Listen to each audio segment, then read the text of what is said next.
একটা স্লাইডে পুরোটাকে নিয়ে আসার একটা যে চেষ্টা আমরা করি অ্যাজ অলওয়েজ সেটা করি আর কি। তাহলে কি করতে পারি বলো তো? আমরা চেষ্টা করতে পারি ধরো যে চিন্তা করি হচ্ছে ধরো কাকে দিয়ে চিন্তা করি, অ্যালুমিনিয়াম হাইড্রোক্সাইড দিয়ে চিন্তা করতেছে, অ্যালুমিনিয়াম হাইড্রোক্সাইড এটা। তো এই অ্যালুমিনিয়াম হাইড্রোক্সাইড দিয়ে চিন্তা করলে দেখা যায় যে এখানে কি কি পার্ট আছে। অ্যালুমিনিয়াম হাইড্রোক্সাইডের আমরা ধরো যে কেএসপি বের করি, এটা কেএসপি কত হবে? এটা কেএসপি হবে হচ্ছে তাহলে কত হবে বলো? এই একটা হচ্ছে অ্যালুমিনিয়াম আছে, অ্যালুমিনিয়াম 3+, এখানে আর কত আছে OH মাইনাস, OH মাইনাস এটার উপরে কিউব যাবে আর কি। তাহলে এটা কত হবে? এটা S, এটা হচ্ছে 3S, তার উপরে যাবে হচ্ছে কিউব, তাহলে এটা কত হবে? 27S⁴। এইভাবে দ্রাব্যতা বের করা যায়। তাহলে এটা যদি বের করা যায়, এটার যদি আমরা আবার কেআইপি বের করতে পারি, তাহলে কেআইপি আর কেএসপির মধ্যে যদি কেআইপিটা বড় হয় তখন আমরা বলতে পারবো যে এটা হচ্ছে অদক্ষেপ পড়বে কিনা তার শর্ত। আবার যদি দেখি যে কেআইপি আর কেএসপিটা কখনো সমান হয়ে যায় তাহলে ওই দ্রবণটা হচ্ছে সম্পৃক্ত। আবার যদি দেখা যায় এরকম হয় কেআইপি এটা হচ্ছে ছোট আর কেএসপিটা হচ্ছে বড়, তখন এটার মধ্যে থেকে আমরা কিছু কথা এখান থেকে টানতে পারি আর কি। সো মোটা দাগে এইটা একটা বড় পার্ট, এই জিনিসটা আমাদের এক্সামের জন্য খুব বেশি ইম্পর্টেন্ট। এবার দেখো আমাদের কাছে বলতেছে যে তোমার কাছে এখানে কি আছে? অ্যালুমিনিয়াম আছে। তাহলে এই অ্যালুমিনিয়ামটা থেকে তুমি হচ্ছে আলফা কণা ছেড়ে দাও। তাহলে আলফা কণা আলফা আলফা কণা আলফা কণা আলফা কণা ছেড়ে দিচ্ছে আর কি। হ্যাঁ, মানে কমে আলফা কণা বিয়োজিত হয়েছে বা বিয়োজন হয়েছে, কি বলবো মাইনাস, আলফা কণা ধরো মাইনাস হয়েছে আর কি, এরকম লিখে দিলাম। আলফা কণা মানে কি? আলফা কণা মানে হচ্ছে এটা দ্বিধনাত্মক হিলিয়াম নিউক্লিয়াস এখান থেকে চলে গেলে এই অ্যালুমিনিয়ামের থেকে বলছি, কিন্তু এটা এর থেকে না। তাহলে কি হবে তখন? আমরা আচ্ছা আলাদা করে নিলে মানে তোমাদের জন্য একটু সুবিধা হইতো, নাহলে তোমাদের একটু কনফিউশন লাগবে যে ভাইয়া কি কইলো এই ঘটনাটা বুঝি নেই। তো এখান থেকে আমরা একটা কাজ করে আগে অ্যালুমিনিয়ামটাকে আউট করে নিলাম। সেই অ্যালুমিনিয়াম থেকে আমরা ধরো যে এখান থেকে আলফা কণাটা বাদ দিছি, আলফা কণাটা আসলে বাদ দিছি। তাহলে তখন কি হয়? অ্যালুমিনিয়াম ছিল 13, এটা ছিল হচ্ছে 27, বিয়োগ করলে তাহলে কি হবে? সোডিয়াম কেন 11 আর হচ্ছে যে 23, এই যে অবস্থাটা দাঁড়াচ্ছে আর কি। তো এটাকে কি বলা হলো বলো তো? এটা হচ্ছে আমাদের কাছে আসলো ট্রান্সমিউটেশন রিঅ্যাকশনের কথাটা চলে আসছে, ক্লিয়ারলি চলে আসছে এখান থেকে। আচ্ছা ঠিক আছে, এবার তুমি ঘটনার মধ্যে আসো। ধর এই সোডিয়াম থেকে তুমি একটা ইলেকট্রন সরাই দিছো, তাহলে সোডিয়াম প্লাস। এই সোডিয়ামটাকে শনাক্ত করার উপায়টা কি? K2Sb2O7, পটাশিয়াম পাইরো অ্যান্টিমিনেট দিয়ে বিক্রিয়া করলে এটা বিক্রিয়াটা হবে Na2H2Sb2O7, এটা দিয়ে আসলে এর একটা সাদা অদক্ষেপ পড়বে, যেখান থেকে আমরা বলতে পারবো এটা ছিল কি? সোডিয়াম ছিল আর কি। বুঝছো? আচ্ছা ঠিক আছে, এটা আমাদের কাছে ক্লিয়ার এখন, ডান।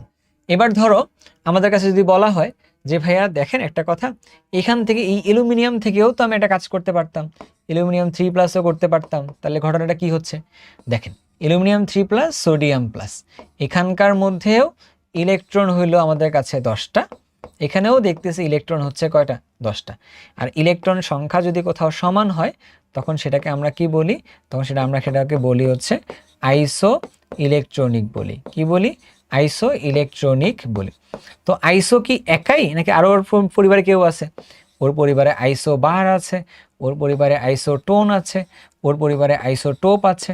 তো সবকিছু আলাদা করে পড়তে হয়। তো আইসোটোপ যদি আমরা কখনো জানি, যেমন ধরো আমরা বলেছিলাম যে ক্লোরিনের ক্ষেত্রে ক্লোরিন 35 আবার ক্লোরিন 37 দুটাই হয়। এইটা থাকে হচ্ছে 25%, সরি এটা থাকে হচ্ছে 75%, আবার ধরো প্রকৃতিতে এটা থাকে হচ্ছে 25%। তো আমরা এইগুলোর থেকে চাইলে আমরা ক্লোরিনটার একটা ভর, আপেক্ষিক পারমাণবিক ভর বের করতে পারি। আপেক্ষিক পারমাণবিক ভর আমরা বের করতে পারি। সেই ভরটা কত আসে? 35.5 আসে। আমরা এটা ক্যালকুলেট করে দেখেছিলাম আর কি, অ্যান্ড এটা কীভাবে আসে আমরা এটা জানি। আচ্ছা ঠিক আছে, এবার ধরো ঘটনাটা অন্যরকম, যে তুমি এখান থেকে অ্যালুমিনিয়াম এখান থেকে ধরো যে গেছো, যার পর তুমি এটি ইলেকট্রন বিন্যাস করছো আর কি, ইলেকট্রন বিন্যাস করে তুমি হচ্ছে এটার মধ্যে কেন্দ্রে হচ্ছে পজিটিভ চার্জ, বাইরে হচ্ছে এরকমভাবে শেলগুলো আছে, 1 number shell, 2 number shell, 3 number shell, এরকমভাবে আছে। এখন এই শেলগুলোর থেকে কি হয় যে এই শেলগুলোর মধ্যে 1 নাম্বার যেহেতু বলছো, তাহলে এখান থেকে একটা ইলেকট্রন যদি এখানে থাকে, ও ট্রাভেল করে নিচ থেকে উপরে যেতে পারবে, আবার উপর থেকে ট্রাভেল করে সে নিচেও আসতে পারবে। তাহলে এখান থেকে দুইটা ঘটনা পাওয়া যায়, একটা হচ্ছে শোষণ ঘটে, একটা হচ্ছে বিকিরণ ঘটে। একটা হচ্ছে শোষণ ঘটে, একটা হচ্ছে বিকিরণ ঘটে। বিকিরণের সময় একটা বর্ণালী দেখা যায়, তো বিকিরণ বর্ণালী বললাম। সেই বিকিরণ বর্ণালীর সময় একটা ফর্মুলা পাই, 1/λ সমান, হ্যাঁ 1/λ সমান RH 1/NL, লোয়ারটা minus 1/NH, 1/NH, এগুলো কিন্তু স্কোয়ার দিলাম। এখান থেকে চাইলে ল্যামডা বের করতে পারবো, অ্যান্ড ল্যামডা বের করে আমরা এটা বলতে পারবো যে ওইখান থেকে কোন বর্ণালী বা কোন সিরিজটা দেখা যায়। এখান থেকে সুন্দরভাবে বলা যায় NL এর মান যদি 1 হয়, NH এর মান ওর থেকে বেশি হবে, হইলে ওটা হচ্ছে আমাদের কাছে কি লাইমেন সিরিজ, ওটা হচ্ছে আমাদের কাছে লাইমেন সিরিজ। NL এর মানটা যদি আমাদের কাছে 2 হয়, তখন সেটা হচ্ছে আমাদের কাছে বামার সিরিজ, বামার সিরিজ। তো আমাদের কাছে NL এর মান যদি 3 হয়, তখন সেটা হচ্ছে আমাদের কাছে প্যাসচেন সিরিজ, প্যাসচেন সিরিজ। তো লাইমেন সিরিজে হচ্ছে ইউভি আসে, আর এটার মধ্যে হচ্ছে কি ভিজিবল রেঞ্জটা হয়, হ্যাঁ বামারের মধ্যে, আর এটার মধ্যে হচ্ছে আইআরটা আসে। তো আইআর এনএমআর এগুলো যে মানে এগুলো যখন বললাম আমরা, তখন আইআরটার মূলত কাজটা কোথায় আসে? আইআর কাজ তো অনেকগুলো জায়গায়ই হয়, তার মধ্যে একটা হচ্ছে কার্যকরী মূলক জৈব যৌগে, কার্যকরী মূলক, কার্যকরী মূলক যেটা জৈব যৌগে আছে সেটা শনাক্তকরণে। এনএমআর বলে একটা ভদ্রলোক আছে, এনএমআর, এটার কাজটা কি? এটা দিয়ে হচ্ছে জৈব যৌগের সংকেতটা বের করা যায়, এটার মধ্যেও জৈব যৌগের সংকেত বের করা যায়, সংকেত বের করা যায়। আচ্ছা, তারপরে কি হয়? তোমার কাছে আছে এমআরআই। এমআরআইতে কি হয়? Magnetic resonance imaging. এটা হচ্ছে চিকিৎসা ক্ষেত্রে ইউজ করা হয়, চিকিৎসা ক্ষেত্রে ইউজ করা হয়। তার মধ্যে কিসের সাহায্যে? এটা প্রোটনটার যে স্পিন আছে সেখানে ক্যালকুলেট করে বের করা যায়।